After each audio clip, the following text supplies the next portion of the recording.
Il a juste remis la feuille blanche et a dit « Juge-moi pour ça ». Le millionnaire allait la déchirer, jusqu'à ce qu'il remarque quelque chose au dos. Une phrase écrite avec des larmes. « Si tu te souviens de moi, dis mon nom ». Il l'a lu à voix haute et s'est effondré devant tout le monde. Que pensez-vous qu'il va se passer dans cette histoire? Commentez et n'oubliez pas de vous abonner à notre chaîne et de nous dire de quelle ville vous nous regardez. Je vous promets que ce sera la plus belle histoire que vous entendrez dans votre vie. Si cette histoire vous a ému en tant qu'auditeur premium, il y a des romances encore plus profondes, intenses et secrètes. Ce sont des histoires connues seulement des membres les plus proches. Cliquez sur « Devenir membre maintenant » et écoutez les meilleures histoires exclusives à un prix abordable.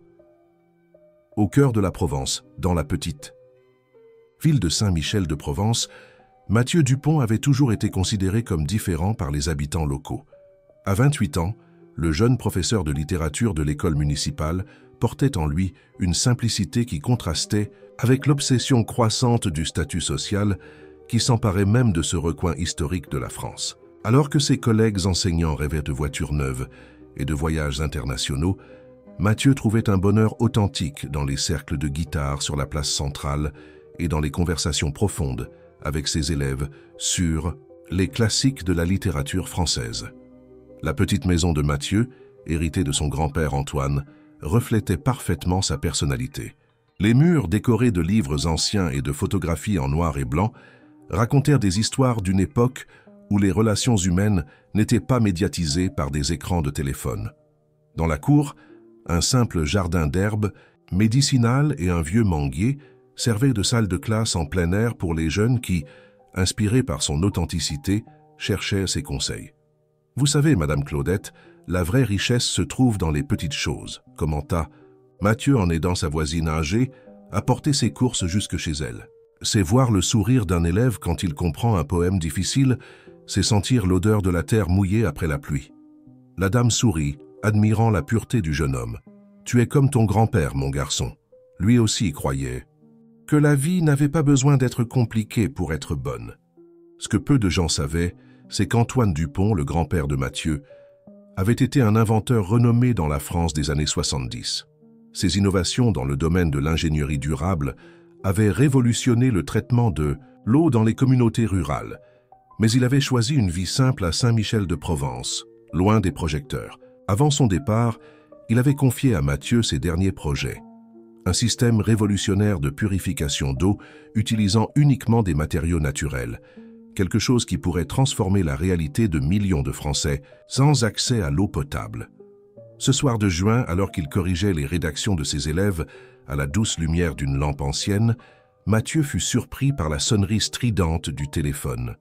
Chose rare, car peu de personnes le contactaient par ce moyen. « Allô, Mathieu Dupont ?» La voix à l'autre bout sonnait formelle et distante. « Oui, c'est moi. Ici Caroline Dubois, assistante exécutive de M. Gustave Leroy, PDG d'Innovation Leroy.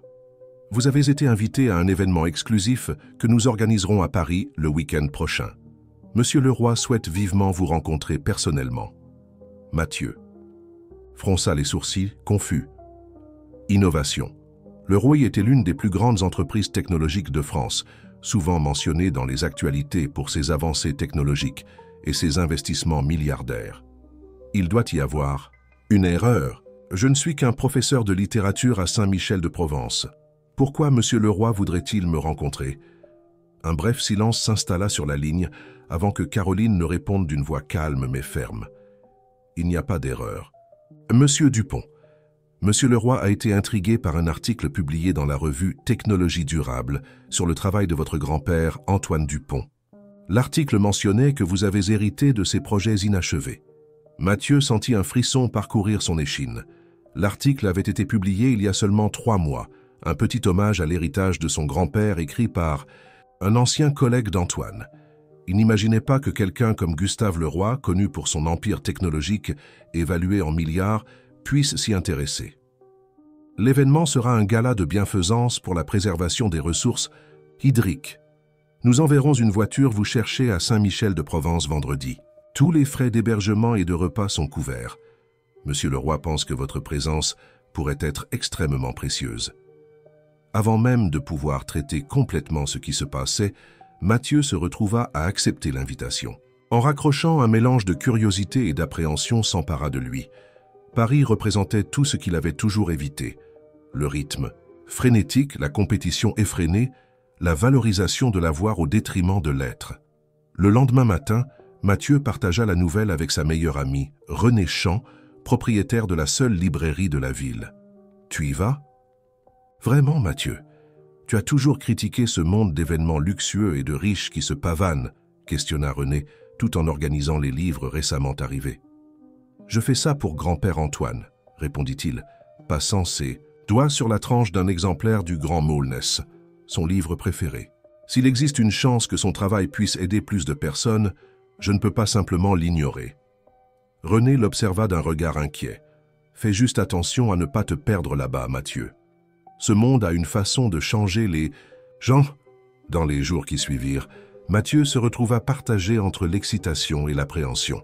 Pour la première fois depuis des années, il fouilla dans le coffre où il gardait les projets de son grand-père. Des dessins techniques méticuleux, des notes détaillées et des prototypes miniatures, tout révélait le génie d'Antoine. Dupont, un homme qui aurait pu devenir extrêmement riche, mais qui avait choisi la simplicité et le bien commun. Le jeudi soir, en préparant sa seule valise avec le peu de vêtements formels qu'il possédait, Mathieu fit une promesse à lui-même devant le portrait de son grand-père accroché au mur du salon. « Je ne me laisserai pas séduire par ce monde, papy. Je me souviendrai de ce que tu disais toujours. La vraie richesse est dans la simplicité. » Lixa. Vendredi, à 10 heures précises, une voiture noire lustrée aux vitres teintées s'arrêta devant sa modeste maison, attirant les regards curieux des voisins. Le chauffeur, habillé formellement, ouvrit la porte à Mathieu qui entra avec sa petite valise et une pochette contenant quelques-uns des projets de son grand-père. Tandis que le véhicule luxueux laissait derrière lui les rues pavées de Saint-Michel-de-Provence, Mathieu regarda par la fenêtre les montagnes qui encadraient sa ville. Une sensation étrange l'envahit, comme s'il était sur le point d'embarquer pour un voyage qui changerait complètement le cours de sa vie. L'avenue des Champs-Élysées pulsait de son énergie frénétique habituelle lorsque la voiture transportant Mathieu arriva enfin à l'hôtel Magnolia, l'un des plus luxueux de Paris. Le hall resplendissant, avec ses lustres en cristal et son marbre italien, semblait sortir d'une autre planète pour quelqu'un habitué à la simplicité de Saint-Michel-de-Provence. Des réceptionnistes aux sourires étudiés le conduisirent à une suite au 20e étage, dont la taille dépassait facilement toute la maison où il vivait en Provence. L'événement aura lieu à 20 heures dans le salon principal. Pour tout, ce dont vous auriez besoin, appelez simplement la réception, informa l'employé avant de se retirer, laissant Mathieu seul avec ses pensées et une vue panoramique sur la plus grande métropole de France. D'en haut, Paris ressemblait à un organisme vivant, avec ses veines d'asphalte pulsant au rythme de millions de vies pressées. Mathieu ressentit une pointe d'inconfort en pensant aux vêtements simples qu'il avait apportés pour un événement qui exigeait clairement beaucoup plus de sophistication. Comme s'il lisait dans ses pensées, le téléphone de la chambre sonna. « Monsieur, Dupont à la demande de Monsieur Leroy, un tailleur arrivera dans votre suite dans 15 minutes pour vous fournir une tenue appropriée pour l'événement de ce soir », informa la voix polie du concierge. Avant qu'il ne puisse protester, le tailleur frappait déjà à la porte, accompagné de 2 assistants portant des tissus fins et des équipements de mesure. En moins de 2 heures, Mathieu se retrouva vêtu d'un costume italien sur mesure qui coûtait probablement plus que son salaire annuel d'enseignant. « Je me sens mal à l'aise avec tant de... » commença Mathieu, se regardant dans le miroir. « Monsieur, le roi a insisté, monsieur. Il valorise beaucoup la présence de ses invités spéciaux, » répondit le tailleur, ajustant les derniers détails. À 19h45, Mathieu descendit au salon principal, se sentant comme un imposteur dans ses nouveaux vêtements. L'ambiance bouillonnait déjà avec l'élite économique et intellectuelle du pays, des cadres de multinationales, des célébrités, des politiciens, tous arborant des sourires blanchis et des bijoux qui scintillaient sous la lumière ambiante soigneusement conçue pour mettre en valeur chaque détail de richesse. « Champagne, monsieur ?» proposa un serveur avec un plateau de coupe pétillante. « Non, merci, avez-vous de l'eau ?» demanda Mathieu, recevant un regard brièvement surpris avant que l'employé n'acquiesce et s'éloigne pour satisfaire sa demande. C'est à ce moment que Mathieu le vit pour la première fois. Gustave Leroy, 42 ans, était exactement comme il apparaissait dans les magazines d'affaires et les émissions de télévision. Grand, d'une présence marquante, des cheveux grisonnants aux tempes qui lui conféraient un air de sagesse prématurée. Contrairement aux autres présents, qui semblaient rivaliser pour attirer l'attention, Gustave observait la salle avec une expression analytique, presque désintéressée, comme s'il évaluait chaque interaction, non pas par sa valeur sociale, mais selon un critère particulier et mystérieux. L'entrepreneur parcourait la salle en saluant les invités avec l'efficacité de quelqu'un qui sait exactement combien de temps consacrer à chaque personne. Lorsque ses yeux rencontrèrent ceux de Mathieu, quelque chose changea dans son expression. Une lueur d'intérêt authentique remplaça la politesse automatique. « Vous devez être Mathieu Dupont », dit Gustave, s'approchant d'un pas décidé et tendant la main. « Votre présence ici est l'une de celles que j'attendais le plus. » La poignée de main ferme contrastait avec le sourire presque imperceptible sur les lèvres de l'entrepreneur.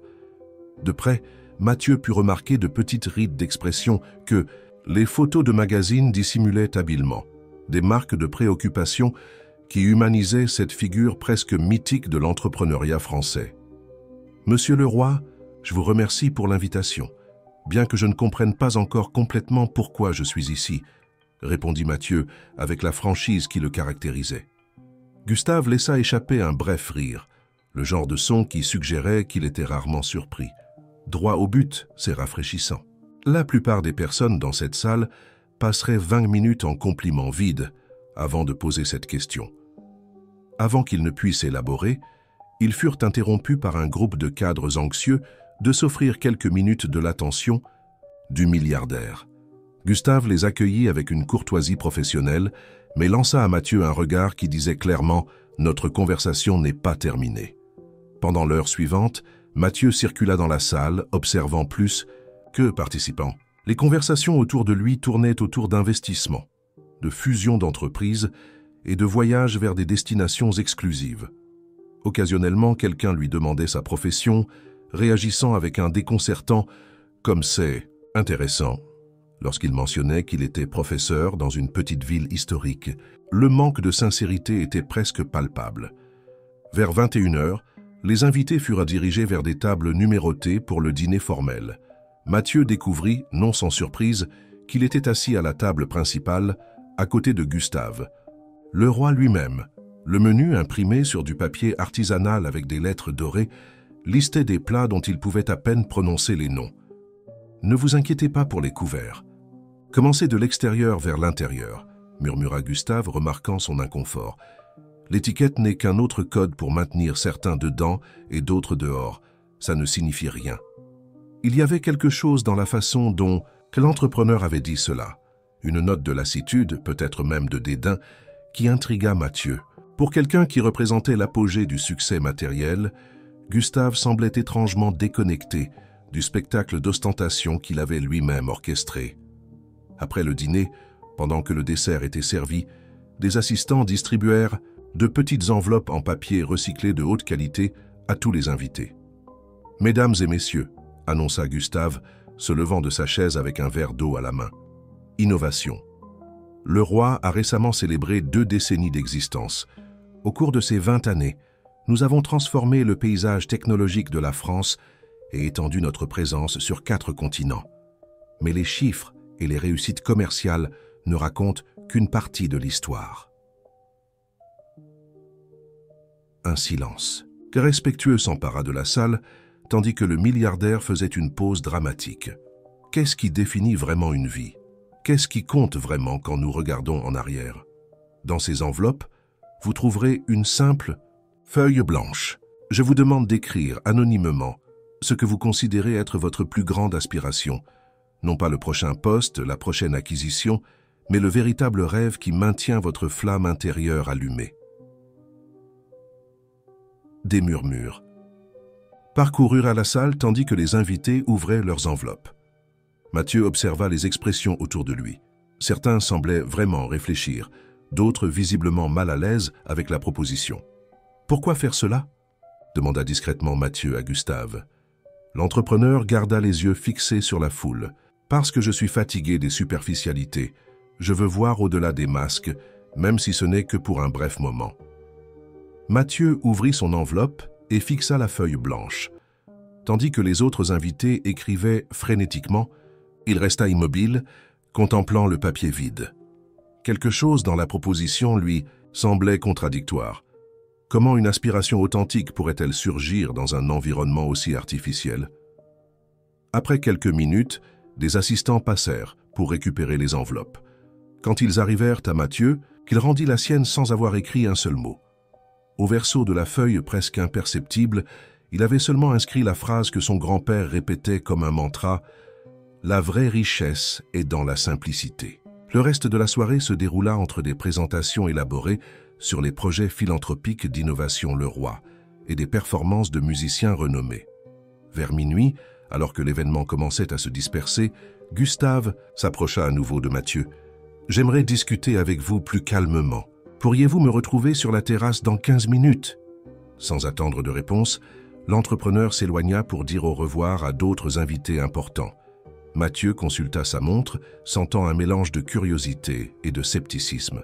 Que pourrait vouloir l'un des hommes les plus puissants de France avec un simple professeur de province? 15 minutes plus tard, il monta à la terrasse de l'hôtel, un jardin suspendu avec vue sur la ville illuminée. Gustave était seul, contemplant l'horizon infini d'immeubles et de lumière, les mains dans les poches et une expression pensive qu'il affichait rarement en public. La terrasse de l'hôtel Magnolia offrait l'une des vues les plus impressionnantes de Paris. La ville, généralement chaotique et bruyante pendant la journée, présentait une beauté presque mystique la nuit, avec ses milliers de lumières créant des constellations artificielles qui rivalisaient avec le ciel étoilé au-dessus. Mathieu respira profondément, sentant le contraste entre l'air conditionné du salon et la brise nocturne qui caressait maintenant son visage. Gustave restait de dos, regardant l'horizon, apparemment inconscient de l'arrivée de Mathieu. Pendant quelques instants, le professeur observa simplement la silhouette de l'entrepreneur contre le panorama de la métropole. Il y avait quelque chose de vulnérable dans cette posture que les magazines d'affaires ne captureraient jamais. « Belle vue », commenta Mathieu, brisant le silence. Gustave se retourna lentement. Sans le sourire calculé qu'il maintenait lors des événements sociaux, son visage révélait une fatigue profonde, qu'aucune fortune ne semblait capable de soulager. « Savez-vous que j'ai passé plus de 300 nuits dans des hôtels l'année dernière ?» répondit Gustave, faisant un geste vers la ville en contrebas. « Je vois des panoramas comme celui-ci dans le monde entier, mais je les regarde rarement, vraiment. » Il indiqua une table discrète dans le coin de la terrasse, où 2 chaises, confortables, et une bouteille d'eau les attendaient. Ils s'assirent, et pendant un moment le silence revint. Non pas un silence inconfortable, mais contemplatif. « Vous n'avez rien écrit sur le formulaire », dit finalement Gustave, retirant de la poche intérieure de sa veste l'enveloppe que Mathieu avait remise quelques heures plus tôt. Le professeur se redressa sur sa chaise, surpris que son geste ait été remarqué. « Je croyais qu'ils étaient anonymes. » Un sourire authentique, peut-être le premier de la soirée, apparut sur les lèvres de l'entrepreneur. La plupart l'étaient, mais j'ai demandé qu'on marque le vôtre discrètement. Pourquoi? Curiosité. Je voulais voir ce que le petit-fils d'Antoine Dupont écrirait, et vous n'avez rien écrit, sauf cette phrase au verso. Gustave retourna, le papier révélant les mots écrits par Mathieu. La vraie richesse est dans la simplicité. Votre grand-père disait cela, n'est-ce pas? Mathieu acquiesça, intrigué. Comment le savez-vous? Gustave s'adossa à sa chaise, les yeux fixés sur un point lointain, au-delà de l'horizon de la ville. J'ai connu votre grand-père, Mathieu, brièvement mais suffisamment pour qu'il laisse une impression durable sur moi. Cette révélation frappa Mathieu comme un éclair. Dans toutes les années à écouter des histoires sur son grand-père, il n'avait jamais été fait mention d'une rencontre avec Gustave Leroy. C'était, il y a combien de temps? 15 ans. Je commençais à étendre mon entreprise au-delà du secteur des logiciels. Je cherchais des innovations qui pourraient réellement faire la différence, pas seulement générer du profit. Gustave fit une pause, servant de l'eau pour eux deux. Votre grand-père m'a été recommandé par un professeur de la Sorbonne. À l'époque, il s'était déjà retiré à Saint-Michel-de-Provence, réticent à recevoir des visiteurs, surtout des entrepreneurs. Comme moi. Mathieu pouvait imaginer la scène, son grand-père avec sa barbe blanche et ses lunettes de lecture, recevant avec méfiance le jeune entrepreneur sur sa simple véranda. Il m'a montré certains de ses projets sur la purification de l'eau, continua Gustave. Une technologie révolutionnaire, des années en avance sur son temps, et pourtant fondée sur des principes si simples qu'il pourrait être mis en œuvre dans les communautés les plus reculées. J'ai offert du financement, des ressources, toute une équipe pour développer ces idées. Et il a refusé, conclut Mathieu, connaissant bien le tempérament de son grand-père. Gustave acquiesça, une lueur d'admiration brillant dans ses yeux. Catégoriquement, il a dit que le monde avait déjà suffisamment de technologie pour résoudre ses problèmes, mais qu'il manquait d'humanité pour la mettre en œuvre correctement. Il m'a appelé jeune ambitieux aux lunettes embuées par l'avidité. Un rire sincère s'échappa de Mathieu. Ça lui ressemble tout à fait. À l'époque, j'étais furieux, admit Gustave. Comment quelqu'un pouvait-il refuser une telle opportunité? Je lui offrais une plateforme mondiale pour ses idées. Mais avant de partir, il m'a remis un vieux livre et m'a dit quelque chose que je n'ai jamais oublié. La vraie richesse est dans la simplicité, jeune homme. Un jour, quand vos comptes bancaires ne combleront plus le vide, vous comprendrez. L'entrepreneur sortit de sa poche un petit livre à la couverture usée, un ancien exemplaire de Walden de Henry David Thoreau. J'ai porté cela avec moi. Pendant 15 ans, même sans comprendre complètement le message. Jusqu'à récemment. Mathieu regarda le livre avec une émotion contenue. Il connaissait cet exemplaire spécifique. C'était l'un des préférés de son grand-père, avec des annotations dans les marges écrites à la main au fil des décennies. « Qu'est-ce qui a changé ?» demanda Mathieu, sincèrement curieux. Gustave inspira profondément, comme s'il était sur le point de partager un secret gardé depuis longtemps. « Tout ce que j'ai construit, Mathieu. Innovation, le roi, les prix, la fortune. Il semblait que plus je conquérais, plus je me sentais vide. J'ai des maisons dans 5 pays que je visite à peine. Des relations qui ne sont que des transactions stratégiques. Depuis des mois, je réévalue tout. » Il fit une pause, buvant une gorgée d'eau avant de continuer.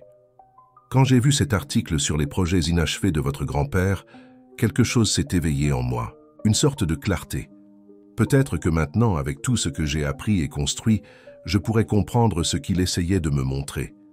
Et peut-être que vous, portant son héritage, pourriez m'aider à redécouvrir quelque chose que j'ai perdu en chemin. » La vulnérabilité dans la voix de Gustave était palpable.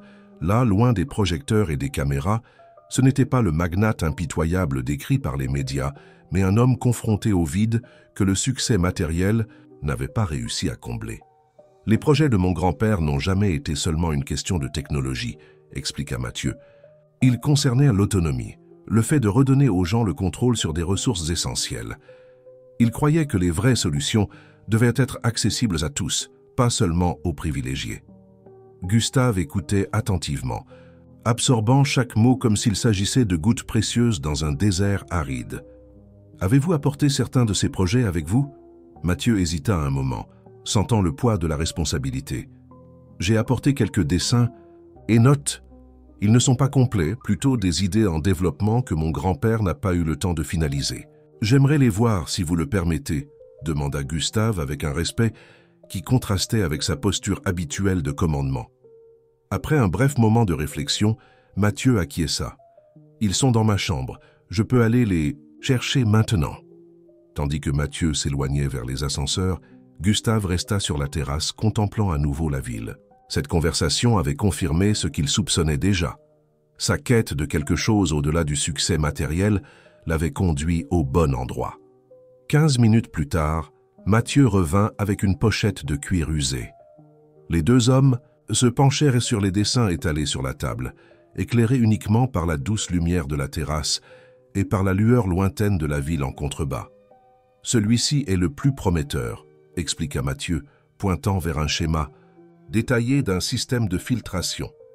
Un purificateur d'eau qui utilise uniquement des matériaux localement disponibles, sable, charbon, certaines plantes indigènes. Mon grand-père pensait qu'il pourrait le rendre encore plus efficace avec quelques modifications dans la structure. « Gustave, étudiait les dessins avec une fascination croissante. C'est brillant dans sa simplicité. Cela pourrait être mis en œuvre n'importe où, sans dépendre d'une infrastructure complexe ou d'une maintenance spécialisée. Exactement. Et ce n'était que la dernière de ces idées. Il y a d'autres projets orientés vers l'énergie solaire. Simplifier le compostage urbain, les systèmes d'irrigation par gravité.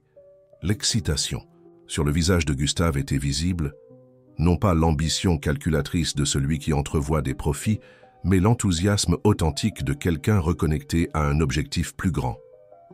Mathieu, je pense que notre rencontre n'est pas une coïncidence. Je questionne la direction de mon entreprise, cherchant une nouvelle orientation qui aille au-delà du profit pour le profit. L'héritage de votre grand-père pourrait être exactement ce que je cherche. Le professeur observa l'entrepreneur avec prudence. Quelle serait votre intention avec ces projets? Les transformer en réalité, non pas comme des produits premium pour ceux qui peuvent payer, mais comme des solutions accessibles pour ceux qui en ont vraiment besoin. Innovation. Le Roy a des ressources, une infrastructure, des canaux de distribution mondiaux.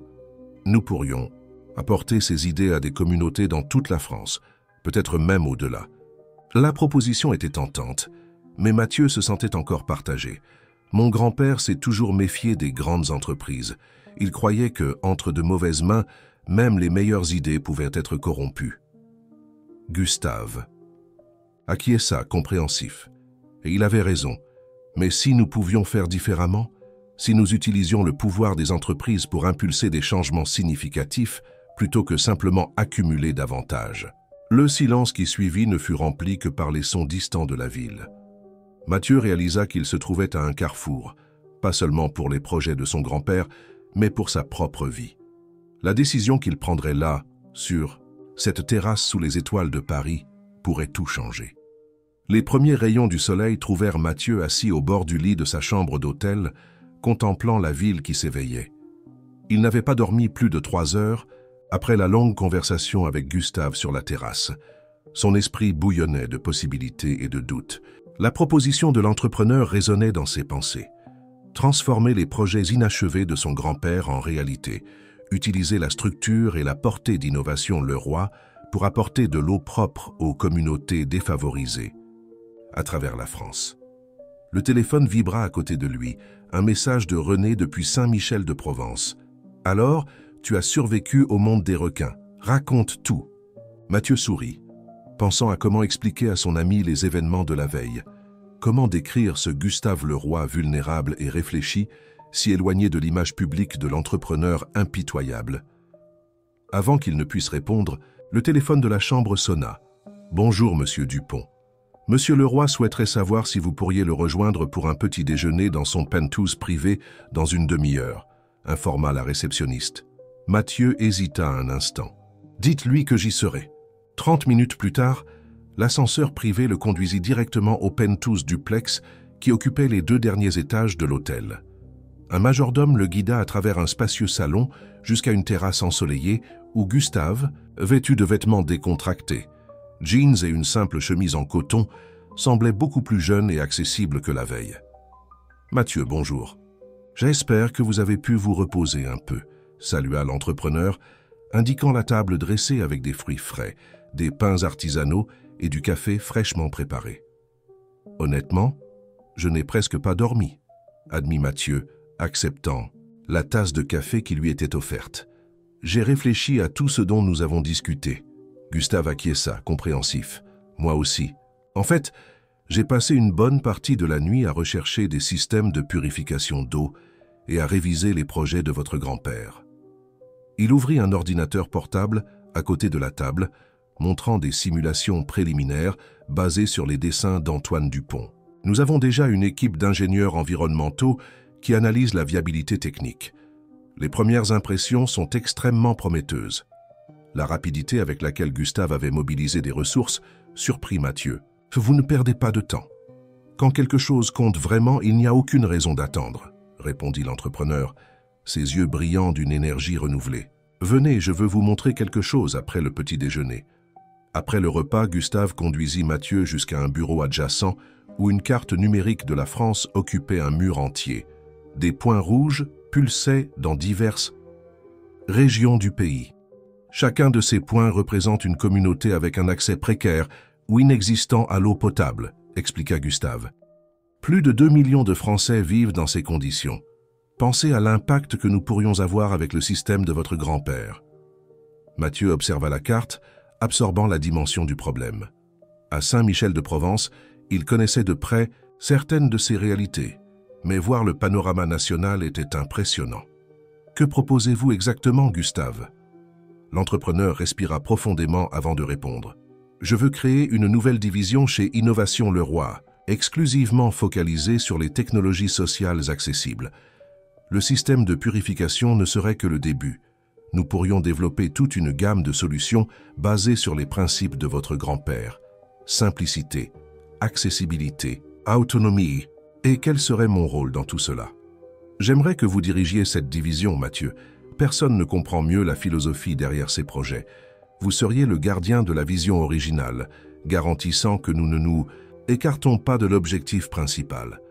La proposition était si inattendue que Mathieu faillit s'étouffer avec son café. Diriger une division. Gustave, je suis professeur de littérature, je ne comprends rien aux affaires corporatives. Gustave sourit. Exactement pour cette raison. Je ne veux pas un autre cadre pensant aux marges de profit et au roi. Je veux quelqu'un qui maintienne l'accent sur l'impact réel, sur la transformation sociale. La partie technique et commerciale aura des spécialistes pour s'en occuper. Votre rôle serait de maintenir l'âme du projet intacte. Mathieu se leva, marchant jusqu'à la fenêtre pour gagner de l'espace et organiser ses pensées. Paris s'étendait en dessous, imposante et inégale, des gratte-ciel de verre reflétant le soleil du matin à quelques kilomètres de banlieues densément peuplées. Je devrais quitter ma vie à Saint-Michel-de-Provence. Mes élèves, ma maison. Initialement, oui, convint Gustave, mais pensez à la portée qu'auraient vos idées. Vous affectez directement quelques dizaines de jeunes en tant que professeur. Avec ce projet, nous pourrions impacter des millions. L'argument était persuasif, mais Mathieu ressentait encore de la résistance. Et concernant le contrôle des projets, qui aurait le dernier mot sur la façon dont ils seraient mis en œuvre? Vous auriez une autonomie créative totale, garantit Gustave. Je suis prêt à signer un contrat qui garantit cela légalement. Plus encore, je propose qu'un pourcentage des bénéfices soit dirigé vers un fonds social administré par vous pour financer des projets communautaires indépendants. La sincérité dans les yeux de Gustave était palpable. L'entrepreneur tendit la main, scellant la proposition. Partenariat égalitaire, Mathieu. Je n'achète pas vos idées, je propose que nous unissions nos forces pour un objectif plus grand. Après un moment d'hésitation, Mathieu serra la main tendue. J'aurai besoin de temps pour tout organiser à Saint-Michel-de-Provence. Bien sûr, prenez le temps nécessaire. Pendant ce temps, nous commencerons les préparatifs ici. Gustave semblait véritablement enthousiaste. Il y a autre chose que j'aimerais vous montrer. Il conduisit Mathieu vers un autre ascenseur, qui les emmena au sous-sol de l'hôtel. Là, étonnamment, ils trouvèrent un espace vaste transformé en laboratoire improvisé, où des ingénieurs et des techniciens travaillaient déjà sur des prototypes basés sur les dessins d'Antoine. « Nous avons commencé l'assemblage à l'aube », expliqua Gustave visiblement fier. « Ce sont parmi les meilleurs spécialistes en ressources hydriques du pays. » Une ingénieure aux cheveux grisonnants s'approcha, se présentant comme Dr Claudine Mercier. « Monsieur Dupont, c'est un honneur de travailler avec les projets de votre grand-père. J'ai étudié ses articles à l'université. Il était des décennies en avance sur son temps. » Mathieu observa, ému, comment les dessins qu'il avait gardés pendant des années prenaient maintenant forme tridimensionnelle. Un prototype en particulier attira son attention. Une structure cylindrique avec des couches visibles de différents matériaux filtrants. Celui-ci est basé sur le design principal, expliqua Dr Claudine. Nous avons fait quelques adaptations pour maximiser l'efficacité, mais nous avons conservé le principe de base d'utiliser uniquement des matériaux localement disponibles. Combien de temps avant d'avoir un modèle fonctionnel? Demanda Gustave. Si tout se passe bien, nous pouvons avoir des tests préliminaires dans une semaine. Pour l'implémentation sur le terrain, peut-être un mois. La rapidité du processus impressionna Mathieu. En quelques heures seulement, Le projet que son grand-père n'avait jamais vu réaliser prenait déjà vie. « Nous avons besoin d'un nom pour l'initiative », commenta Gustave tandis qu'il retournait à l'ascenseur. « Quelque chose qui capture l'essence de ce que nous essayons de faire. » Mathieu réfléchit un moment. « Que diriez-vous de projet source? Cela représente à la fois l'eau que nous voulons rendre accessible et la renaissance des idées de mon grand-père. » Le sourire de Gustave révéla une approbation immédiate. « Parfait, simple et significatif. » En revenant au penthouse, ils trouvèrent Caroline, l'assistante exécutive de Gustave, qui attendait avec plusieurs dossiers et une tablette. « Monsieur Leroy, nous avons la réunion avec les investisseurs dans 1 heure, » rappela-t-elle. « Et la presse pose déjà des questions sur les rumeurs d'une nouvelle initiative de l'entreprise. »« Mathieu, cela vous dérangerait-il de participer à l'annonce officielle ?» demanda Gustave. « Ce serait significatif d'avoir le petit-fils d'Antoine Dupont à mes côtés lorsque nous présenterons le projet source. » L'idée d'affronter des caméras et des journalistes fit hésiter Mathieu. « Je ne suis pas à l'aise avec ce genre d'exposition, Gustave. Votre seule présence communiquerait déjà beaucoup. Vous n'avez pas besoin de parler si vous ne vous sentez pas à l'aise. » Après quelques secondes de réflexion, Mathieu accepta. Il était important pour lui de s'assurer que la vision de son grand-père soit correctement représentée dès le début. Dans les heures qui suivirent, Mathieu fut introduit dans l'univers corporatif à un rythme vertigineux. Des réunions avec des investisseurs, des consultations avec l'équipe juridique pour structurer sa participation au projet, des sessions avec des designers qui travaillaient déjà sur l'identité visuelle du projet source. L'efficacité de la machine entrepreneuriale de Gustave était impressionnante, mais aussi un peu effrayante pour quelqu'un habitué au rythme tranquille de Saint-Michel-de-Provence. En fin d'après-midi, dans une salle de conférence remplie de journalistes, Gustave Leroy, avec Mathieu à ses côtés, annonça officiellement le projet source. La façon dont l'entrepreneur parlait de simplicité, d'accessibilité et d'impact social semblait sincère, comme si les mots ne venaient pas d'un script corporatif, mais d'une conviction personnelle récemment découverte. « Ce n'est pas seulement un projet de plus pour Innovation Leroy », déclara Gustave à la fin. « C'est le début d'une nouvelle ère pour notre entreprise. À partir d'aujourd'hui, le succès ne sera pas mesuré uniquement par des chiffres dans des bilans financiers, mais par l'impact réel sur la vie des gens. » Tandis que les flashs crépitaient et que des questions fusaient de toutes parts, Mathieu observait Gustave avec un mélange d'admiration et de prudence. Était-il possible que l'un des entrepreneurs les plus pragmatiques du pays ait vraiment trouvé un nouveau but? Ou tout cela n'était-il qu'une stratégie sophistiquée de marketing d'entreprise? 3 mois s'écoulèrent depuis l'annonce du projet source. L'automne arrivait à Paris, peignant de tons dorés les rares espaces verts entre les bâtiments de béton. Au 25e étage du tout nouveau centre d'innovation sociale d'Innovation Leroy, Mathieu contemplait la ville à travers les fenêtres de son nouveau bureau. La transition de professeur à Saint-Michel-de-Provence à directeur d'un projet millionnaire avait été plus difficile qu'il ne l'avait imaginé. Son appartement à Montmartre, bien que spacieux et élégant, ne se sentait toujours pas comme un foyer. La nuit, quand le silence n'était interrompu que par le bruit distant de la circulation, il regrettait le chant des oiseaux qui se réveillaient avec le soleil sur son ancienne véranda. Un léger coup à la porte interrompit ses pensées. C'était Diane Olivier, une jeune ingénieure environnementale qui était devenue sa principale alliée dans le développement technique du projet. « Les résultats du test de terrain à Montrouge sont arrivés », annonça-t-elle, ses yeux brillants d'enthousiasme. « Efficacité de purification de 98,7% avec des matériaux totalement locaux. Nous avons dépassé toutes les attentes. » Mathieu sourit, ressentant une vague de satisfaction authentique. « Mon grand-père serait fier. Combien de temps avant que nous puissions implémenter dans toute la communauté? Avec la capacité de production actuelle, nous pouvons couvrir tout Montrouge en 3 semaines. Nous avons déjà des volontaires locaux formés pour la maintenance et l'opération. » C'était l'un des principes fondamentaux sur lesquels Mathieu avait insisté depuis le début. Chaque système implémenté devait être maintenu par la communauté elle-même, créant de l'autonomie plutôt que de la dépendance. Excellent. Et la documentation pour la réplication dans d'autres régions? Diane lui tendit une tablette avec un manuel numérique détaillé. Nous avons terminé hier. Instructions pas à pas avec illustrations et vidéos. N'importe qui avec des connaissances de base peut reproduire le système. Mathieu feuilleta le matériel, satisfait de la simplicité et de la clarté des instructions. C'était une autre de ses exigences. Toutes les connaissances développées par le projet devaient être ouvertes et accessibles. Gustave a-t-il déjà vu cela? L'expression de Diane changea légèrement. Pas encore. Il est dans un marathon? De réunions depuis hier. Quelque chose à propos d'investisseurs internationaux potentiellement intéressés par le projet. La mention d'investisseurs causa un léger malaise chez Mathieu.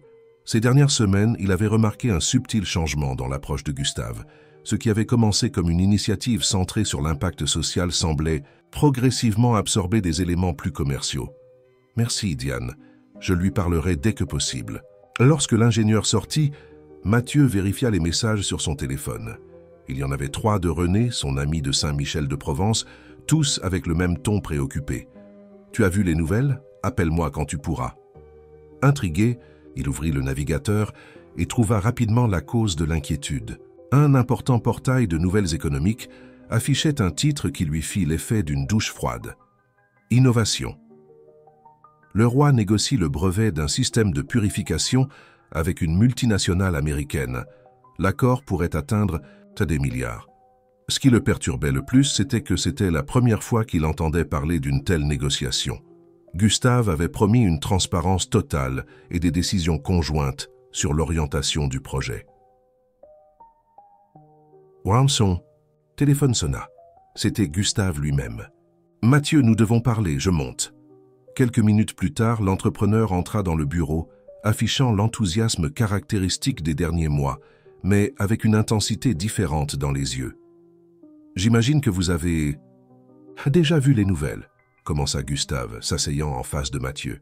« Oui, et je suis surpris d'apprendre cela par la presse, et non par vous. » Gustave soupira. C'était une indiscrétion de quelqu'un de l'équipe de négociation. Je comptais en discuter avec vous aujourd'hui, après que les termes initiaux soient plus clairs.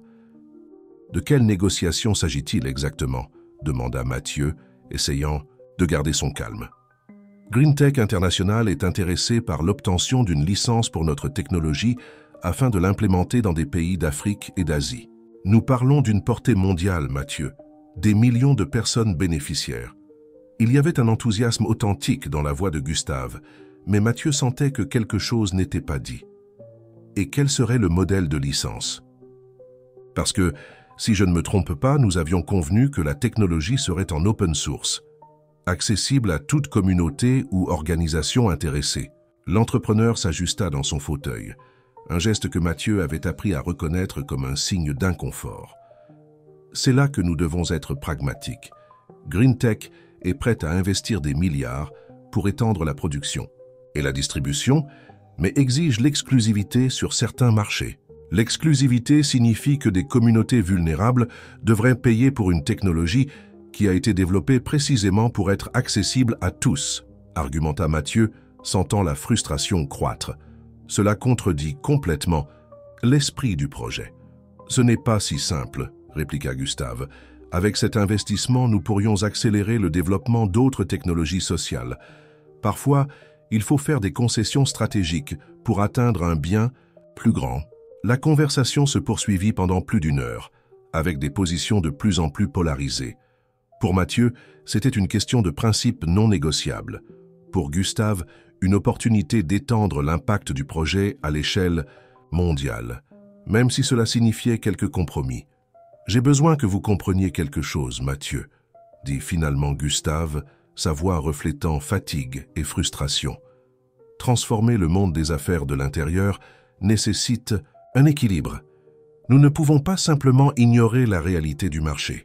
Et j'ai besoin que vous compreniez que certaines choses ne devraient pas être à vendre, » répondit Mathieu, se sentant à la fois déçu et déterminé.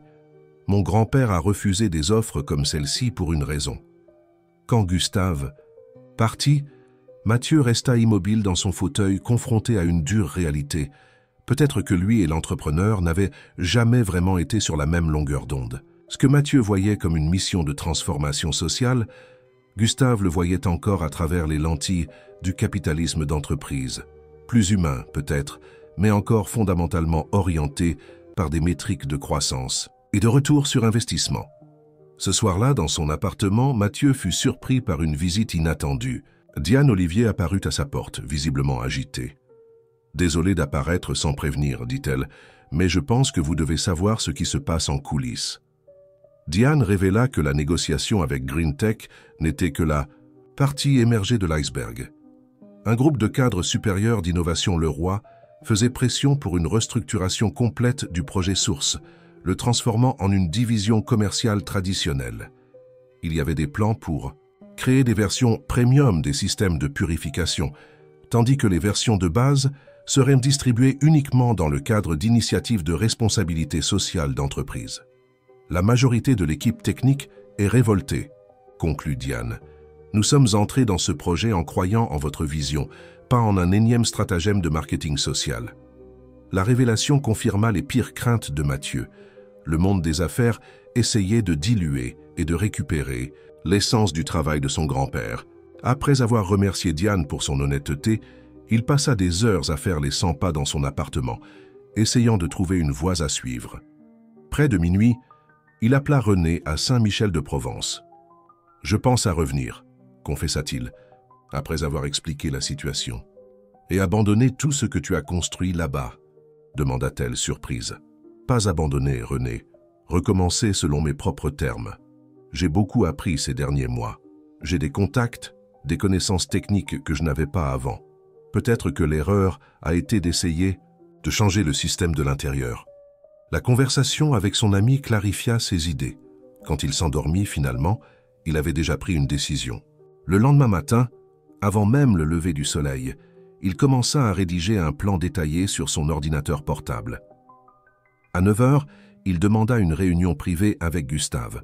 L'entrepreneur le reçut dans son bureau panoramique, au dernier étage du bâtiment. « Je suis venu vous présenter ma décision », annonça Mathieu, plaçant un dossier sur la table. « Je quitte Innovation Leroy. » L'expression de Gustave oscilla entre surprise et résignation. « Je comprends votre frustration concernant la négociation avec GreenTech, mais nous ne faisons que commencer la conversation. Nous pouvons trouver un terrain d'entente. » Il ne s'agit pas seulement de cette négociation, Gustave. C'est une question de vision fondamentalement différente. Vous croyez pouvoir transformer le système corporatif de l'intérieur, et je respecte cela. J'ai réalisé que je dois suivre un autre chemin. Mathieu poussa le dossier vers l'entrepreneur. À l'intérieur se trouve ma proposition de départ. Je renonce à toute compensation financière future liée au projet Source, avec une seule condition, que la technologie de base de purification soit libérée comme connaissance ouverte, sans brevet ni restriction d'utilisation pour les projets communautaires et sans but lucratif. Gustave examina les documents, son visage révélant un mélange complexe d'émotions. Vous croyez vraiment que vous pouvez faire plus en étant dehors qu'à l'intérieur? Il ne s'agit pas de faire plus ou moins. Il s'agit de faire les choses de la bonne manière, répondit Mathieu. Je vais retourner à Saint-Michel-de-Provence et implémenter les systèmes de purification en commençant par là, à petite échelle, travaillant directement avec les communautés. Sans intermédiaire, sans complications corporatives. Un silence pesant s'installa entre eux. Finalement, Gustave se leva et marcha jusqu'à la fenêtre, contemplant la ville en contrebas. « Vous me rappelez votre grand-père plus que vous ne l'imaginez, » dit-il, avec une note de mélancolie dans la voix. « Quand nous nous sommes rencontrés, j'espérais transformer votre vision, mais au final, c'est vous qui m'avez fait questionner la mienne. » Se retournant, il tendit la main. « J'accepte votre condition. La technologie de base sera libérée comme connaissance ouverte. Et je veux que vous sachiez que, malgré nos différences, je respecte profondément votre intégrité. » La poignée de main qui suivit était plus qu'une formalité d'affaires. C'était la reconnaissance mutuelle de deux chemins qui, bien que divergents, s'étaient croisés de manière significative. « Cela n'a pas besoin d'être un adieu définitif, » ajouta Gustave, surprenant Mathieu. « Peut-être que nos approches différentes pourront se compléter d'une certaine façon à l'avenir. » En quittant le bâtiment d'Innovation Leroy ce jour-là, Mathieu ressentit un étrange mélange de libération et de mélancolie. 3 mois à Paris avaient transformé sa perspective sur beaucoup de choses. Il retournerait à Saint-Michel-de-Provence, non pas comme le même professeur naïf qui en était parti, mais comme quelqu'un avec une mission plus claire et les outils pour la réaliser. Le retour à Saint-Michel-de-Provence fut comme une plongée dans des eaux familières, après un long voyage en mer tumultueuse. Quand le bus interrégional traversa l'entrée de la petite ville historique, Mathieu sentit le poids des derniers mois se dissiper graduellement. Les rues pavées, les maisons coloniales colorées, le rythme cadencé des habitants, tout semblait exactement comme avant, bien que lui-même fût profondément transformé. René l'attendait à la gare routière avec son vieux Jeep, un large sourire sur son visage hâlé encadré de boucles rebelles. « Le fils prodigue revient de la métropole », plaisanta-t-elle l'embrassant avec force. « J'ai cru que Paris t'avait avalé pour de bon. »« Elle a presque réussi », répondit Mathieu, jetant sa valise dans le coffre du véhicule. « Mais je crois que mon accent provençal est trop fort pour être dilué si facilement. » Sur le chemin de sa maison, Mathieu observait le paysage avec des yeux renouvelés. Chaque détail, de l'église paroissiale au vieux kiosque de la place, semblait plus vivant, plus significatif. C'était comme si la distance avait aiguisé sa capacité à apprécier la simplicité qu'il avait toujours valorisée. « Ta maison est exactement comme tu l'as laissée », commenta René, tandis qu'ils montèrent la colline qui menait à la résidence de Mathieu. « J'ai arrosé tes plantes religieusement, comme promis. Certaines ont même fleuri. Je crois qu'elles ont apprécié ma compagnie. » En ouvrant la porte de sa maison, Mathieu fut accueilli par l'odeur familière de vieux bois et de livres. Pendant un moment, il resta immobile sur le seuil, absorbant la sensation de retour. Les murs au ton pastel, les meubles simples en bois foncé, les étagères remplies de livres, chaque élément racontait une histoire d'appartenance qu'aucun appartement de luxe à Paris ne pourrait offrir. « Bienvenue chez toi », murmura-t-il, pour lui-même, posant sa valise par terre. Ce soir-là, assis sur la véranda sous un ciel étoilé que la pollution lumineuse de Paris n'aurait jamais permis de voir, Mathieu partagea avec René les détails de son voyage. La connexion inattendue avec Gustave, l'enthousiasme initial du projet Source, la divergence graduelle de vision et finalement sa décision de revenir et de suivre un chemin indépendant. « Alors, que vas-tu faire maintenant ?» demanda René, servant un peu plus de vin de mûre dans leur verre. « Tu vas reprendre l'enseignement ?»« Éventuellement, oui, » répondit Mathieu, contemplant le liquide rubis dans son verre. « Mais avant, je veux implémenter le système de purification ici, à Saint-Michel-de-Provence, en commençant par les communautés rurales qui souffrent encore d'eau contaminée. J'ai ramené avec moi toutes les connaissances techniques que nous avons développées à Paris. » René l'observa avec un mélange d'admiration et d'inquiétude. « Et comment vas-tu financer cela? La mairie n'a même pas les ressources pour maintenir la bibliothèque en bon état. J'ai quelques économies, et une partie de l'accord que j'ai conclu avec Gustave incluait une indemnité raisonnable. Ce n'est pas beaucoup, mais suffisant. Pour commencer à petite échelle. Ce que Mathieu ne mentionna pas, c'était la complexe tempête émotionnelle qui le tourmentait encore. Malgré la décision rationnelle de quitter Innovation le Roi, quelque chose dans son cœur restait connecté à Gustave. Durant ces mois intenses, travaillant côte à côte pour un objectif commun, une proximité inattendue s'était développée entre eux, quelque chose qui transcendait la simple association professionnelle. Les jours suivants furent consacrés à rétablir ses connexions dans la ville. Il visita d'anciens élèves, discuta avec des leaders communautaires, réorganisa sa maison. Dans chaque interaction, il partageait sa vision pour un projet communautaire d'accès à l'eau propre, semant des graines qu'il espérait voir fleurir dans les mois à venir. Un mardi pluvieux, en réorganisant son petit bureau, Mathieu trouva une boîte poussiéreuse contenant les dernières affaires personnelles de son grand-père qu'il n'avait pas encore examinées. Parmi des lettres jaunies et de vieilles photographies, il découvrit un carnet de notes qu'il ne connaissait pas, un journal où Antoine Dupont enregistrait non seulement des idées techniques, mais des réflexions profondes sur sa philosophie de vie. Une entrée en particulier captiva son attention. Le véritable but de l'innovation n'est pas de créer quelque chose de nouveau, mais de restaurer quelque chose d'essentiel que nous avons perdu en chemin.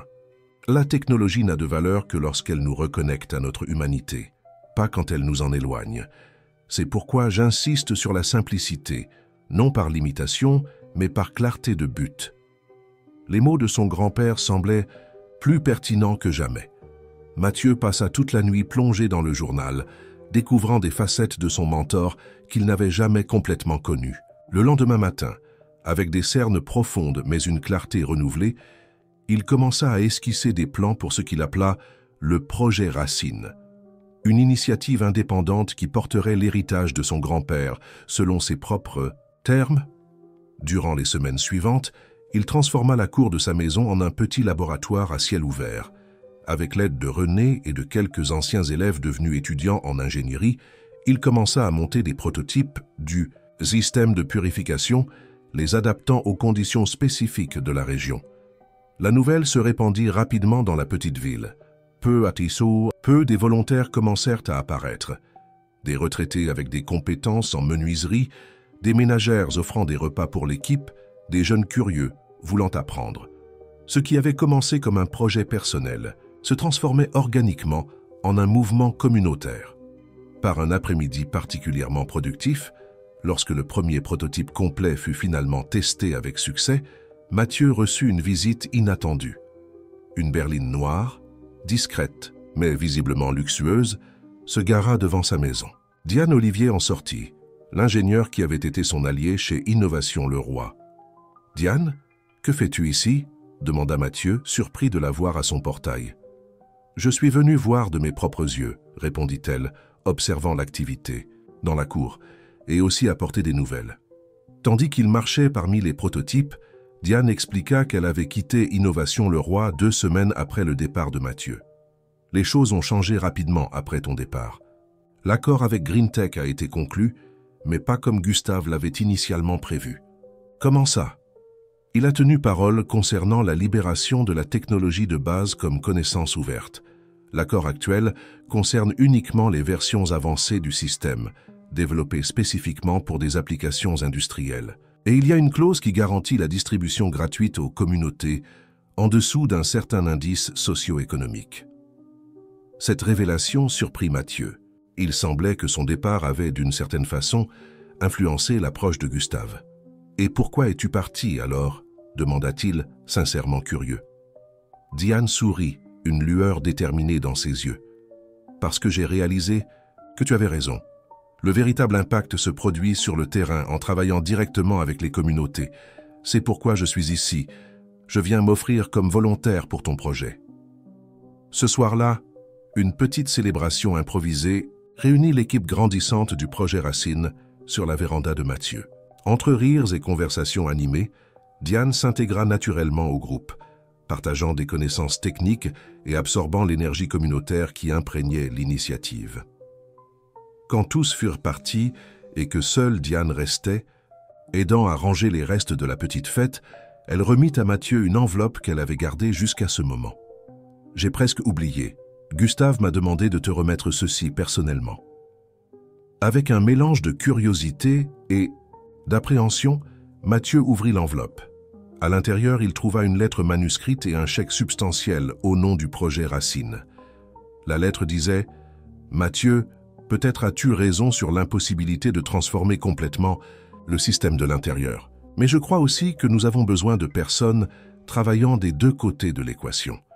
Tandis qu'Innovation Leroy continue à développer des solutions à l'échelle mondiale, ton travail direct avec les communautés représente une approche complémentaire que je respecte profondément. Ce chèque ne vient pas de l'entreprise, mais de moi personnellement, sans condition, sans attente de retour, simplement ma reconnaissance de la valeur de ce que tu construis. Notre voyage ensemble a peut-être pris des chemins différents, mais notre destination finale reste la même. Avec admiration, Gustave. Mathieu relut la lettre plusieurs fois, ressentant une vague complexe d'émotions. Le geste de Gustave révélait une compréhension plus profonde qu'il ne l'avait imaginé. « Il demande de tes nouvelles, tu sais », commenta Diane, observant attentivement la réaction de Mathieu. « Pas seulement sur le projet, mais sur toi personnellement. Comment tu vas si tu te portes bien ?» Quelque chose dans la façon dont Diane dit cela fit Mathieu la regarder plus attentivement. « Vous parlez beaucoup ?» Il m'a demandé d'être une sorte de pont entre les deux projets. Pas officiellement. Le conseil d'administration ne le sait pas. C'est un arrangement personnel. Mathieu marcha jusqu'à la véranda, ayant besoin d'air frais pour traiter cette révélation. Diane le suivit, s'arrêtant à ses côtés près de la balustrade en bois. « Vous avez développé quelque chose de spécial durant ces mois, Mathieu. Quelque chose qui va au-delà des partenariats d'affaires ou même des amitiés conventionnelles. Je voyais comment vous interagissiez, comment vous vous inspiriez mutuellement. Nous avions des visions très différentes, argumenta Mathieu, bien que sa voix trahisse le manque de conviction. Différentes, mais complémentaires, répondit Diane doucement. Comme tu l'as dit toi-même dans le projet du système de filtration, parfois ce sont précisément les différentes couches qui rendent la purification possible. Cette nuit-là, après que Diane se fut retirée à l'auberge locale, Mathieu resta éveillé tard, relisant la lettre de Gustave et réfléchissant au chemin parcouru. La simplicité qu'il avait toujours recherchée semblait maintenant plus complexe. Non pas un rejet du monde, mais une façon différente de l'habiter et de le transformer. Le printemps arriva à Saint-Michel-de-Provence, apportant avec lui une explosion de couleurs et une vie renouvelée. 6 mois s'étaient écoulés depuis le retour de Mathieu, et le projet Racine fleurissait avec la saison. Ce qui avait commencé comme une petite initiative dans sa cour occupait maintenant un hangar à l'entrée de la ville, donné par un ancien, habitant séduit par la proposition. Dans les communautés rurales environnantes, 15 systèmes de purification fonctionnaient pleinement, gérés par les habitants eux-mêmes. Des enfants qui souffraient constamment de maladies transmises par l'eau jouaient maintenant avec une énergie renouvelée. Des agriculteurs locaux rapportaient des améliorations dans la production, utilisant l'eau purifiée pour l'irrigation de jardins communautaires. Le laboratoire communautaire, comme tout le monde appelait le hangar, était devenu un point de rencontre non seulement pour les volontaires techniques, mais pour toute la communauté. Les après-midi du samedi, Mathieu donnait des ateliers ouverts où n'importe qui pouvait apprendre le fonctionnement des systèmes. Les soirs de mercredi, l'espace se transformait en un cinéma improvisé, où des documentaires sur la durabilité et les technologies sociales étaient projetés et débattus. Diane s'était complètement intégrée à l'initiative, apportant avec elle non seulement une expertise technique, mais une approche organisée qui complétait parfaitement le style, plus intuitif de Mathieu. Ensemble, ils avaient créé un manuel détaillé pour l'implémentation des systèmes, qui était déjà partagé avec des communautés dans d'autres régions. Par un matin particulièrement agité, alors que Mathieu coordonnait la préparation de matériaux pour une nouvelle implémentation en zone rurale, René apparut au laboratoire avec une expression préoccupée. « Tu as vu les nouvelles ?» demanda-t-elle, lui tendant sa tablette. Le titre fit Mathieu se figer. Le Conseil d'innovation Leroy vote aujourd'hui le possible éloignement de Gustave Leroy de la présidence. L'article expliquait qu'un groupe d'actionnaires majoritaires remettait en question la nouvelle direction de l'entreprise, considérant que l'accent mis sur les projets d'impact social compromettait les résultats financiers. La décision de libérer une partie de la technologie de purification comme connaissance ouverte était citée comme l'un des points de plus grande friction. « C'est ma faute », murmura Mathieu, sentant un poids s'installer dans sa poitrine. « Ne sois pas ridicule », répliqua René. « Gustave est un homme adulte qui a pris ses propres décisions. De plus, selon l'article, il défend fermement sa position. Malgré cela, Mathieu ne put se concentrer le reste de la journée. Ses mains exécutaient mécaniquement les tâches habituelles. Mais son esprit était à Paris, imaginant Gustave affrontant une salle remplie de cadres implacables et d'actionnaires avides de profits croissants. Le soir, seul sur sa véranda, il essaya d'appeler le téléphone personnel de Gustave, mais tomba directement sur la messagerie. Il envoya un message simple « Je suis les nouvelles. Je suis là si tu as besoin de parler. » La réponse ne vint pas cette nuit-là ni la suivante. 3 jours passèrent sans nouvelles directes, seulement des mises à jour par la presse indiquant que Gustave avait réussi à reporter le vote, gagnant 2 semaines pour présenter un plan qui concilierait impact social et viabilité financière. Le 4e jour, alors que Mathieu envisageait de voyager à Paris, Diane le trouva au laboratoire, un sourire énigmatique sur le visage. « Nous avons une visite importante qui arrive », annonça-t-elle. « Je te suggère d'annuler tes engagements de l'après-midi. » Avant qu'il ne puisse demander plus de détails, le bruit caractéristique d'un hélicoptère qui s'approchait attira l'attention de tous. L'aéronef atterrit dans le champ ouvert près du hangar, soulevant poussière et curiosité.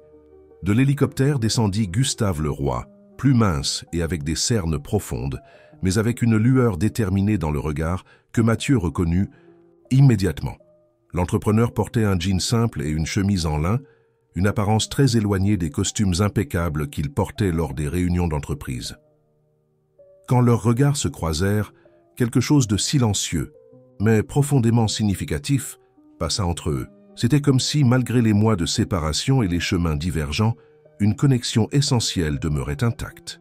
« Ton projet a grandi », commenta Gustave, observant l'activité dans le laboratoire, tout en marchant aux côtés de Mathieu. « Notre projet, corrigea Mathieu. Une partie du mérite te revient. Sans les ressources et les connaissances que j'ai acquises chez Innovation Leroy, nous n'aurions pas progressé si... C'est loin si, rapidement. » Gustave sourit, un geste qui n'atteignit pas complètement ses yeux fatigués. « J'ai besoin de ton aide, Mathieu. » La sincérité de ces mots, venant d'un homme connu pour son autosuffisance et son contrôle, révélait la gravité de la situation. Les deux se réfugièrent dans la petite pièce qui servait de bureau au fond du hangar. Là, Gustave expliqua la complexité de ce qu'il affrontait. Le conseil d'innovation Leroy était divisé. Certains directeurs soutenaient sa nouvelle vision d'affaires avec un but social. Mais les actionnaires majoritaires exigeaient un retour au modèle traditionnel, focalisé exclusivement sur la maximisation des profits. J'ai 2 semaines pour présenter un plan qui prouve que nous pouvons avoir les deux, un impact social significatif et des résultats financiers consistants. Si j'échoue, je perdrai le contrôle de l'entreprise que j'ai construite. Mathieu absorba l'information, sentant le poids de la confiance que Gustave plaçait en lui en partageant sa vulnérabilité. « Pourquoi venir à moi ? Tu as toute une équipe de stratèges et de consultants à ta disposition. » Gustave se leva, marchant jusqu'à la petite fenêtre qui donnait sur le laboratoire communautaire où des volontaires de tous âges travaillaient avec enthousiasme. Parce qu'ils pensent à l'intérieur du même système qui nous a amenés jusqu'ici. Tu as trouvé une autre voie. Ce que tu as construit ici en 6 mois a plus d'impact réel que beaucoup d'initiatives millionnaires de l'entreprise. Se tournant pour faire face à Mathieu, il ajouta « De plus, j'ai besoin de quelqu'un qui n'ait pas peur de me dire la vérité, même quand elle est inconfortable. » L'honnêteté de cet aveu toucha Mathieu profondément. Le puissant PDG qu'il avait connu des mois auparavant n'aurait jamais reconnu un tel besoin. Qu'as-tu en tête? Une fusion d'approches. Je veux montrer au Conseil que le modèle que tu as implémenté ici peut être répliqué et mis à l'échelle en conservant son essence communautaire, mais en générant une durabilité financière. La conversation qui suivit dura des heures, se prolongeant tard dans la nuit. Diane et René les rejoignirent, apportant des perspectives complémentaires. À l'aube, ils avèrent les contours d'un plan qui redéfinirait non seulement l'avenir d'Innovation Leroy, mais potentiellement la manière dont les entreprises françaises abordaient l'innovation sociale. Dans les jours suivants, Gustave resta à Saint-Michel-de-Provence, logé dans une simple auberge du centre historique. Chaque matin, il arrivait tôt au laboratoire communautaire, s'immergeant complètement dans la routine du projet Racine. Il conversait avec des volontaires, participait aux implémentations dans les communautés rurales, écoutait les histoires des habitants qui avaient bénéficié des systèmes de purification. Pour Mathieu, observer Gustave dans cet environnement, loin des pressions corporatives, connecté directement à l'impact de son travail, était révélateur. L'entrepreneur semblait plus vivant, plus présent, comme s'il redécouvrait quelque chose d'essentiel qu'il avait perdu dans son ascension au sommet du monde des affaires. Les nuits étaient consacrées au raffinement du plan stratégique. Au lieu de travailler dans le bureau, ils se réunissaient sur la véranda de la maison de Mathieu, sous le ciel étoilé, avec l'arôme du café frais et le son distant de la musique qui flottait toujours au-dessus de la place centrale de Saint-Michel-de-Provence. Ce fut lors d'une de ces nuits, quand Diane et René s'étaient déjà retirés et que seuls les 2 hommes restèrent sur la véranda, que la conversation prit un tour plus personnel. « Tu sais ce qui m'a le plus manqué quand tu as quitté Paris ?» demanda Gustave, contemplant le ciel nocturne. « Nos conversations. La façon dont tu me mettais au défi de voir au-delà de l'immédiat, du pragmatique. » Mathieu sourit, sentant une vague de chaleur qui ne venait pas seulement du café dans sa tasse.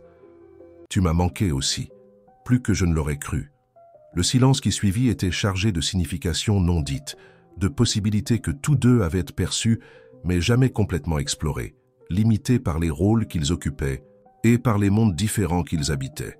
« Quand tout cela sera terminé, » continua finalement Gustave, « indépendamment du résultat, nous devrons parler de « nous ». Le simple mot « nous » portait avec lui un univers d'implication qui fit accélérer le cœur de Mathieu.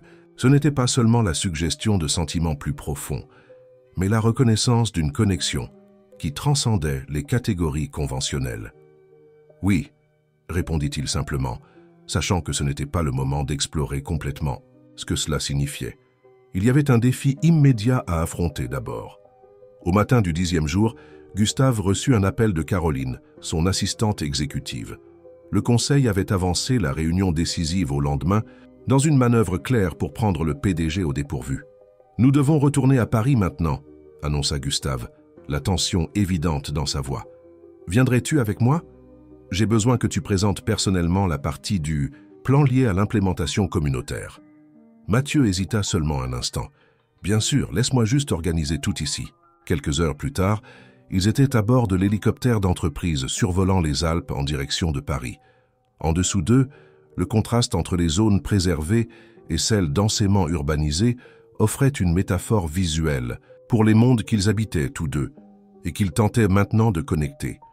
Le siège d'Innovation Leroy semblait encore plus imposant que dans les souvenirs de Mathieu. En entrant dans l'imposant hall de marbre et de verre, il sentit les regards curieux des employés, qui reconnaissaient en lui l'homme qui avait défié le système corporatif et était parti selon ses propres termes. Caroline les accueillit avec une efficacité professionnelle, mais Mathieu perçut dans ses yeux un soulagement authentique en voyant Gustave. Tous les directeurs ont déjà confirmé leur présence. La salle de réunion principale est préparée selon vos instructions. La nuit fut consacrée aux préparatifs finaux. Mathieu travailla avec l'équipe de design sur la présentation visuelle qui accompagnerait son discours, tandis que Gustave rencontrait individuellement des directeurs clés construisant du soutien pour le plan. À l'aube, épuisés mais déterminés, ils se retrouvèrent pour un café rapide avant la réunion décisive. « Peu importe ce qui se passe là-dedans, » dit Gustave, tenant brièvement la main de Mathieu sur la table. « Sache que tu as changé ma vision de ce qui compte vraiment, tant dans la vie que dans les affaires. » La salle de réunion était pleine quand ils entrèrent. Directeurs exécutifs, actionnaires majoritaires, avocats d'entreprise, tous attendaient ce qui promettait d'être un affrontement déterminant pour l'avenir de la société. Gustave ouvrit la session avec une sincérité qui surprit même les plus cyniques présents. Il reconnut les défis financiers que la nouvelle approche avait apportés à court terme, mais argumenta éloquemment sur la myopie stratégique de sacrifier l'impact social pour des profits immédiats. « Le monde change », conclut-il. « Les entreprises qui survivront dans les prochaines décennies ne seront pas celles qui auront maximisé les dividendes à tout prix, mais celles qui auront su équilibrer prospérité économique avec bien-être social et environnemental. » Quand vint le tour de Mathieu, il ne recourut pas à des graphiques complexes ou des projections financières élaborées. À la place, il montra des visages, des photographies de personnes réelles dont les vies avaient été transformées par le projet Racine. Il partagea des histoires concrètes de communautés revitalisées, d'autonomie conquise, de dignité restaurée à travers l'accès à quelque chose d'aussi basique que l'eau propre. Ce que nous avons construit à Saint-Michel-de-Provence n'est pas seulement un projet de technologie sociale, expliqua-t-il. C'est un nouveau modèle économique où la valeur est mesurée non seulement par ce qui est accumulé, mais par ce qui est distribué, non par ce qui est maintenu sous contrôle propriétaire, mais par ce qui est partagé comme bien commun. La présentation conjointe culmina dans la proposition formelle, la création d'une nouvelle structure au sein d'Innovation Leroy, appelée Division Source Racine, qui combinerait l'approche communautaire développée par Mathieu avec la capacité d'échelle et les ressources de la corporation. Mathieu assumerait la co-direction de la division, partageant les responsabilités avec Gustave, qui continuerait comme PDG principal de l'entreprise. Le débat qui suivit fut intense. Certains directeurs plus conservateurs questionnèrent véhémentement la viabilité financière du modèle, tandis que d'autres, particulièrement les plus jeunes, montrèrent de l'enthousiasme pour l'innovation qu'il représentait. Après des heures de discussion, quand la tension dans la salle avait atteint son apogée, l'un des actionnaires les plus influents, un monsieur aux cheveux blancs qui était resté silencieux jusque-là, demanda la parole. « Je suis cette entreprise depuis sa fondation, commença-t-il, sa voix calme contrastant avec l'atmosphère chargée. J'ai vu Gustave transformer une petite start-up en un géant technologique. Durant toutes ces années, s'il y a une chose que j'ai apprise, c'est que sa plus grande vertu a toujours été de voir l'avenir avant les autres. Faisant une pause significative, il regarda directement Gustave et Mathieu. Ce que je vois aujourd'hui est la même vision qui nous a amenés jusqu'ici, simplement élargie pour inclure des dimensions que nous ignorions auparavant. Je vote en faveur du plan. Ce soutien inattendu changea la dynamique de la réunion. Graduellement, d'autres actionnaires et directeurs exprimèrent leur soutien, certains par conviction authentique, d'autres par pragmatisme stratégique. À la fin d'une journée épuisante, le résultat fut annoncé. Le plan avait été approuvé par une marge étroite. Gustave resterait PDG, avec un mandat renouvelé pour implémenter la nouvelle vision. Quand ils quittèrent finalement la salle de réunion, Gustave et Mathieu partagèrent un moment de silence dans l'ascenseur privé qui les conduirait au Penthouse. Ils étaient épuisés, mais il y avait une sensation palpable que quelque chose de véritablement significatif avait été conquis. La vraie bataille ne fait que commencer, commenta Gustave, s'appuyant contre la paroi de l'ascenseur. Transformer cette approbation en changement réel va exiger plus que des discours inspirants. Nous devrons prouver dans la pratique qu'il est possible de concilier ce que beaucoup considèrent comme irréconciliable, convint Mathieu. Mais maintenant, nous avons l'opportunité d'essayer.